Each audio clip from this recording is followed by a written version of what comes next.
2 years ago, we needed to get our bus painted in Mexico, and unexpectedly, I had a passenger that needed to pass with me, and so we went ahead and built a bracket that we retrofit to our Toyota Sienna seats that would fit on the existing pedestal. Now, the existing pedestal is kind of a cobbled together mess, so it's been welded poorly and just has not weathered well. So we had always thought, when we go do the driver's seat, we'll go ahead and address that and see if we can make that a little better. And so that time has come. So we bought 2 new pedestals for the driver's and passenger seats, and they're a little heavier duty than the ones that are in there. They're thicker plate. They're just a much sturdier build. They do swivel around, so we want to be able to turn the driver's seats and the passenger seat around, so they do lock in place and they do spin around in 360 degrees, same as the old one. But what we also needed for the driver's seat was for the seat to be able to move forwards and backwards in case you needed to adjust it for driving, or different size people need to move the seat forwards and backwards. And so we needed to figure out a way to make the existing thing slide. And so we looked around for a minute and we found that there are companies that make these sliders. So these are a heavier duty version built for RV seats, and so they allow the RV seat to move back about 3.5 inches in either direction. So they're about 7 inches of total travel. So we're going to go ahead and incorporate these and use those on the new bases. Now, the issue with that is the plate that we built for our old seat doesn't match exactly with this new pedestal and the sliders and everything. So we had to re-engineer how we did that, but we did like the design. It has allowed us to easily remove the seats when we needed to bring like the refrigerator or big sheets of plywood and stuff. It has allowed us to just easily take out the passenger seat. So we didn't want to lose that functionality where there's in the Toyota Sienna seats, there's a handle in the back that you pull up and it releases off of 4 kind of steel clamps that clamp onto the seat base. So we had to go ahead and redesign that. So we've done that now with the passenger seat, and this is what the new one looks like. So the last one was all 3/16 inch plate, and on this one we went with 1/8 inch thick 1 inch tubing. So it should be very, very strong. And so we've gone ahead and reused the pieces that we made to fit in the actual tracks, but now they fit on these plates. So this is how it's going to go together. So that's what we're working on today, and we've already mostly done the passenger seat, which is just this plate plus some sliders and this base. So the next issue is going to be solving the same thing for the driver's seat. So this is what it looks like when it's all put together. So we've put it all together now, and so the sliders came with built-in studs which then fit exactly on the pedestals, and then we had to just drill in through the top. We had to put another set of studs on the top slider so that they slide independently. Then they'll be mounted through the floor with 1/2 inch grade 8 bolts, which will then clip to some metal underneath. So there's a metal frame underneath that we're using these big spacers to get up under that metal so that it's holding on to something significant.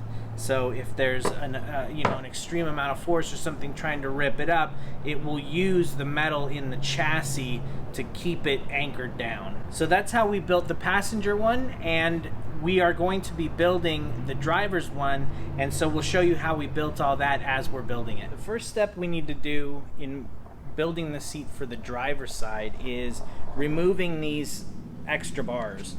They're not doing us any good, and they're designed for like a lap belt, and our seats have integrated full seat belts with the with the shoulder harness. So we're going to go ahead and cut these off, and that'll be the first step, and then we'll get to building the base plate for it.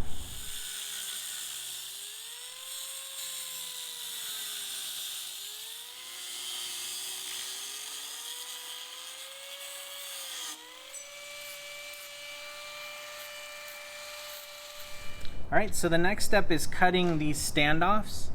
And if you watched the last video where we made this, what we discovered was the seats actually sit off a little bit, probably about ½ inch, so that when they're flat on their feet, they're actually leaning to the side. So to overcome that, what we did was we just made it out of 2 different lengths of angle iron. So this is 1.5 inches and this is 1 inch, and it gives us just the right offset to when we put these pins in here to make it level. So that's what we're doing now, is we're gonna go ahead and cut these out of some metal that we have here, and then we'll weld the pin in.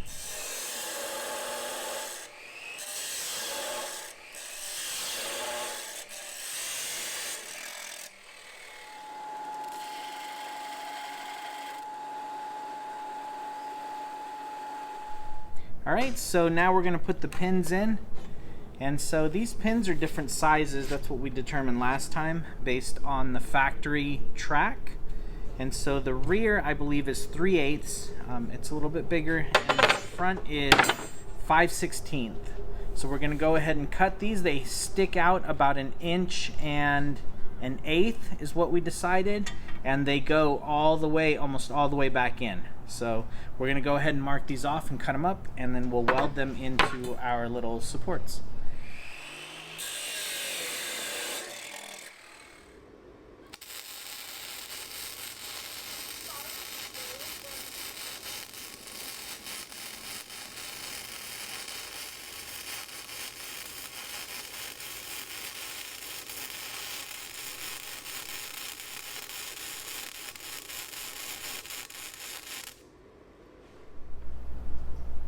Alright, so on the bottom of our chair here, and we've gone ahead and finished these guys.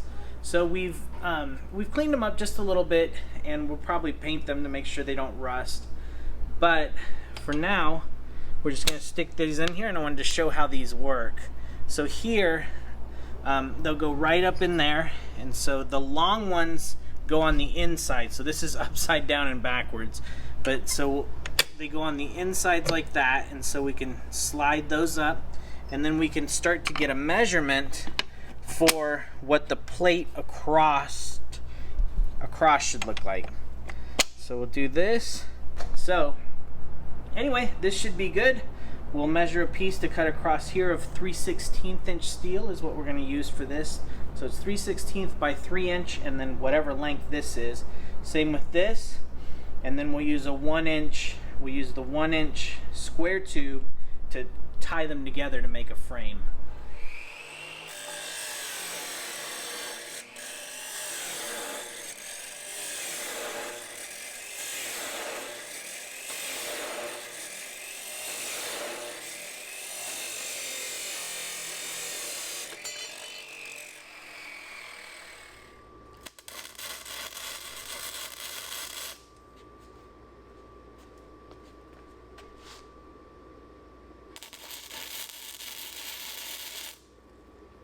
Alright, so we've tack welded this. We just put a couple little tacks on each side. So it's enough to hold it secure, but not enough to where we can't just grind that off and reposition these if we need to. So this is our best guess. And so we'll go ahead and try to fit it now. So we'll fit this in here, make sure it's got plenty of room, and then just snap it in, and it's in there. So that's the way that fits, and it's nice and tight and secure. So I think we've got it. Now we'll go ahead and finish and put a full weld on all these so they're nice and secure. So you may have noticed I've been spraying something on here. So this is Weld Clean Anti-Spatter, and it just really helps with like the formation of those little balls when you're welding. So when we spray this, we see significantly less of those little balls, and so it's easier to clean up and paint. So that's why we're using this.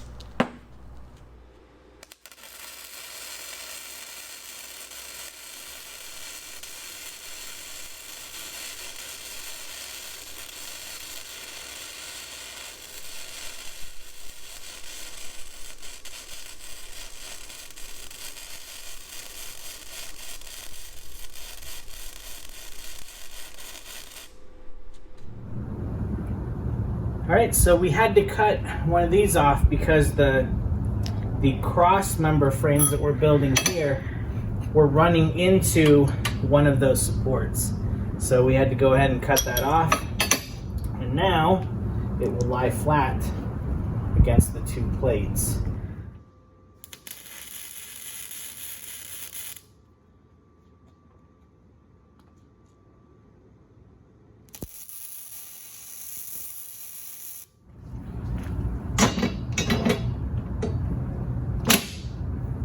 That still fits? Still fits.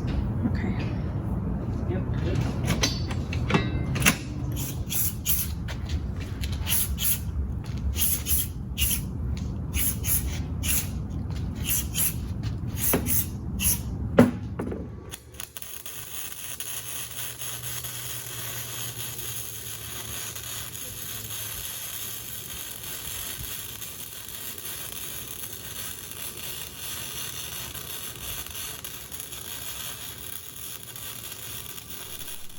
So the bracket's welded, and next we're going to do these sliders.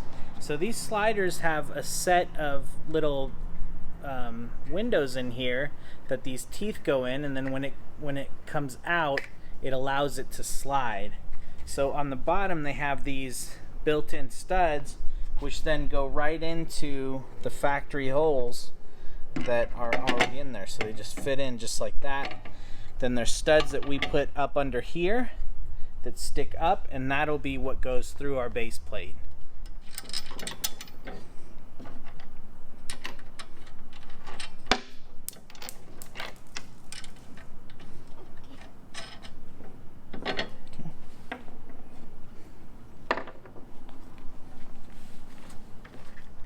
Alright, so these sliders have lockers on both of the sides, and that's a little bit more secure, but it's also a little bit more of a pain.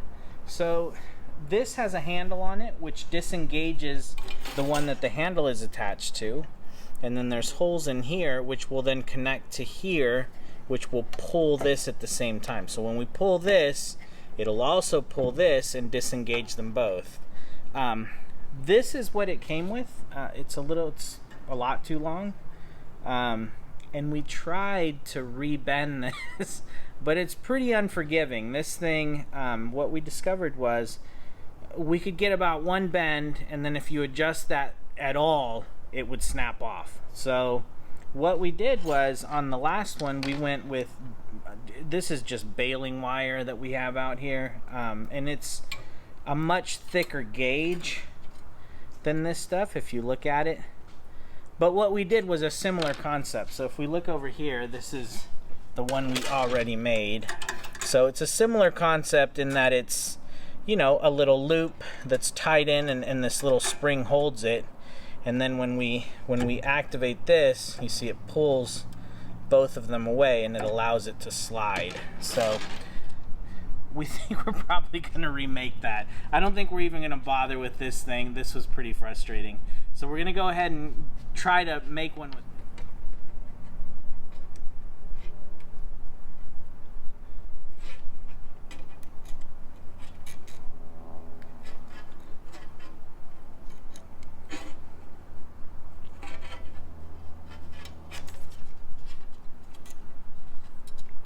So that'll be the little end that the spring hangs off of. I don't know if that's big enough. A lot of this was just trial and error last time, so it's probably going to be similar there. But there's our little bump. And then if you look at the design of this one, we can kind of see how it's made. See, it's just down, and then it loops around.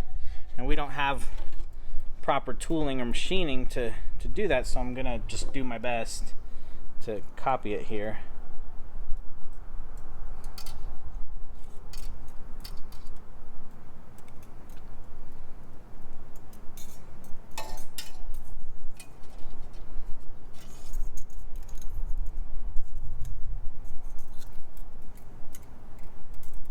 And what it should do, if you make it right, is it should be kind of springy.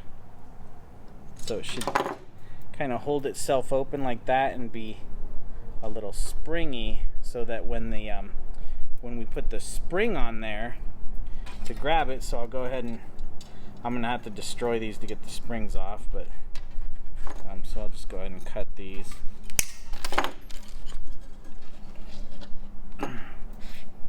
So when I put the spring on,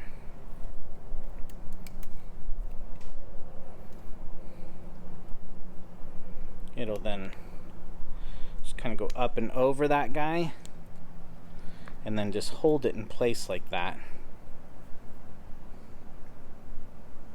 So hopefully that'll work. Let's find out.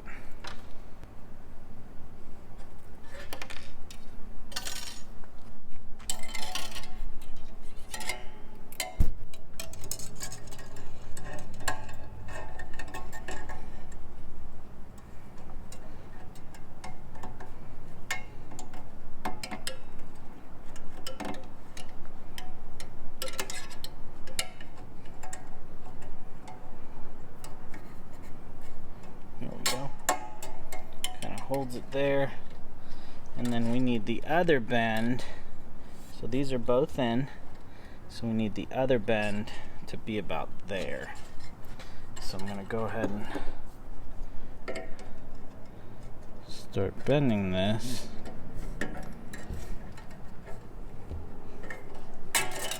Right at about there. So now I can cut this. It'll be a little easier to deal with. I'll cut it a little long. So there, and I should be able to sneak this guy in. So let's see if I can.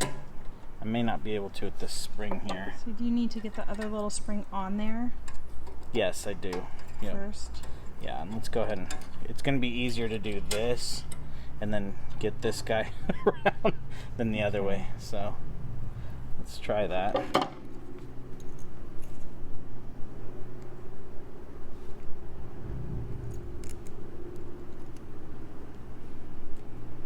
Okay, and then we need to make that little bend in it.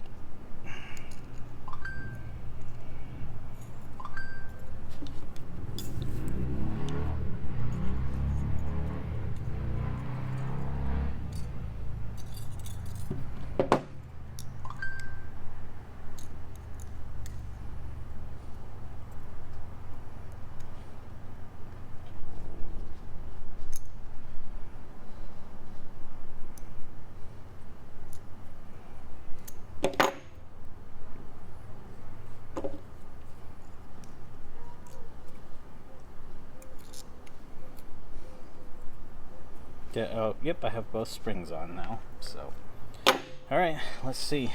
So we'll try to get this guy in.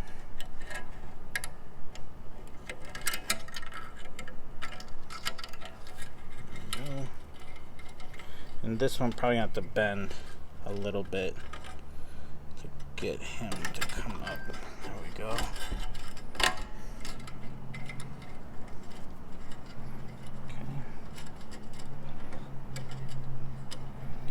Again, we'll slide the springs over the little guy there. Do the same on the other side. So it goes to the flat part. I may even bend this up just a little bit, just so I don't have too much trouble with this.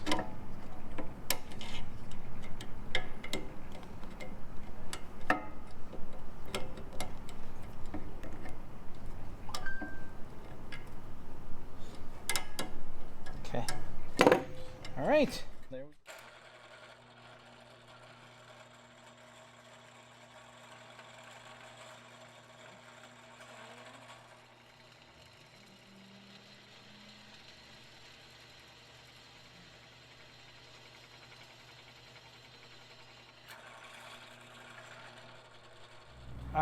Let me check, but yeah, I think it looks pretty decent. Yeah, it looks. Okay. Alright.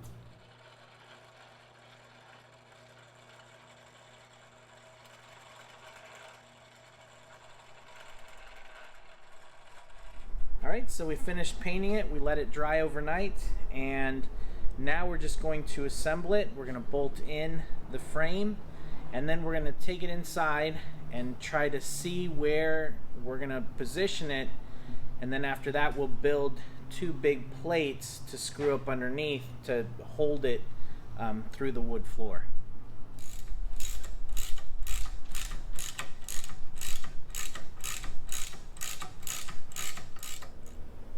Okay, so we've come inside and we've positioned the pedestal about where we think we need it to be, with measurements we made from the last seat and trying to center it on the steering wheel and the pedals and between the knob and the side of the bus here, and we've determined that we think this is where it goes.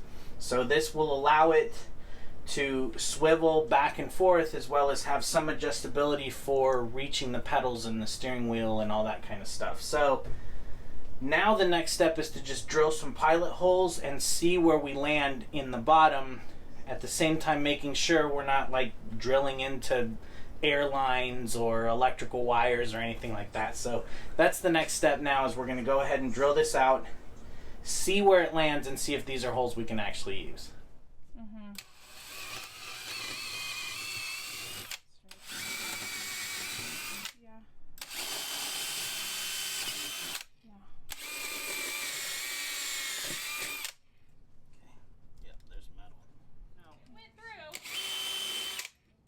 Is that far enough? On the first one? Yeah. Yeah. Okay, yeah. We're going through.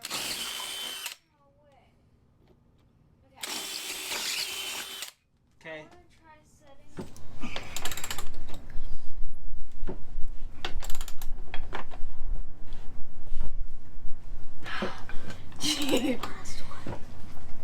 That it?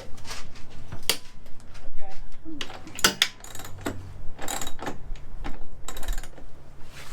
That all you got? No!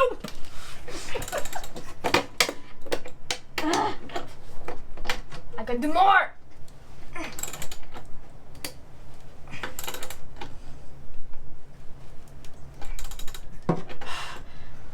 Alright, that's pretty good, man. Alright, so this is on the passenger side. We can see how the plates fit in and tuck under the metal lips on the sides and on the back there. So we're hoping this will be enough. That's 3/16 inch thickness on the plate, and those are 1/2 inch grade 8 bolts. So hopefully that'll be strong enough to keep the chair in position.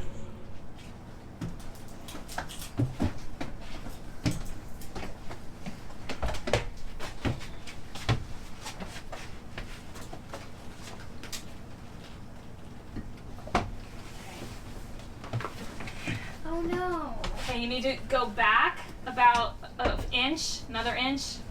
Okay, down. Yep.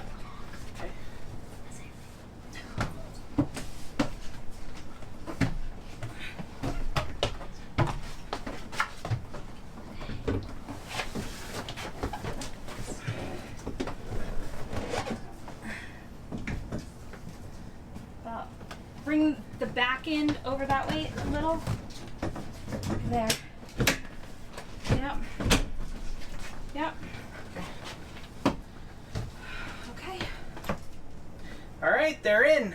So we'll show you how they spin around. One thing that we had to do was put the forward and backwards adjuster in the back of this chair, because we didn't want it sticking into the stairway. And so we went ahead and put it backwards. But then we just push that forward, and then we'll do this, and it spins around quite easily like the other one. So that one goes that way, and then this one is a little more involved because the space is a lot tighter. So on this one, what we have to do is we have to first get it backward, get it going forwards, and then we spin it until it hits right here, and then we have to just move it forward just a touch so that we can get it the rest of the way. But there it is. So they're able to spin miraculously. We weren't sure if we were going to be able to get this one to spin because of the space constraints with the shifter and everything, and the steering wheel, but it does. It spins around, and it looks like it's going to work out great. So one cool thing about these is that they have these leg rests in them. So when we're chilling, with them backwards, we can kind of have a leg rest and recline them and things like that. So they're a little nicer than the ones that were in here. So we're going to call this project finished, and we're going to go on to the next one.